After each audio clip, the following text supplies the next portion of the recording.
दो मित्र थे, दोनों बम्बई धन कमाने के लिए गए। छोटा मोटा ऐसे ही कार्य करते करते थोड़ा धन हुआ, फिर दुकान खोली, फिर और धन। एक समय आया, दोनों ने मिलकर एक होटल खोला। बहुत पैसा एकत्रित होने लगा होटल से। एक के मन में दूसरे के प्रति द्रोह पैदा हो गया कि इसको अगर मार डाला जाए तो पूरे होटल के मालिक हम हो जाएंगे। मारने में क्या लगता है, भोजन में पेय पदार्थ में जहर मिला के दे दिया, वो मर गया। अब तो अकेले मालिक। जब गांव लौट करके आए तो गांव वालों ने पूछा, वो तुम्हारे साथ गया था? बोले बस वो थोड़ी देर ही साथ रहा, इसके बाद वो कहाँ चला गया मुझे कोई पता नहीं। साफ बच गए। अब गाँव में आकर खूब जमीन खरीदी, बढ़िया मकान बनाया। बम्बई से तो चल ही रहा था होटल से। कुछ समय बाद ब्याह हुआ। ब्याह होते ही 1 वर्ष बाद लड़का पैदा हुआ। लड़का पैदा तो खुशी ही खुशी, आनंद ही आनंद छा रहा है। धीरे धीरे लड़का सयाना हुआ, उसे अमेरिका पढ़ने के लिए भेजा। खूब पैसा खर्चा कर, क्योंकि पैसा है। अब कैंसर हो गया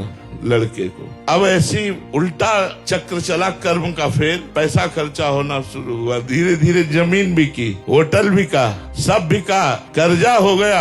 अब पैसा खर्चा करने के लिए नहीं। तब लड़के को बीमारी अवस्था में फिर घर लाए और पैर छाती से लगा के उसके रख के रो रहे थे, बेटा अब क्या करूं? तो उसने कहा, बेटा अब क्या करूं? एकांत में जो जहर दिया था उसी का कर्म फल तुम्हें देने के लिए मैं आया हूँ। मैं तुम्हारा बेटा नहीं। देख, तेरा सर्वनाश करके अब मैं जा रहा हूँ और तू जीवन भर अब तड़पेगा और दुखी रहेगा और कष्ट को भोगेगा। यदि आप पाप कर्म करेंगे तो आपके घर में ही वो पाप कर्म कोई रूप लेकर ऐसा पैदा होगा जो जीवन भर आपको दुख देगा, क्लेश देगा, अशांति देगा।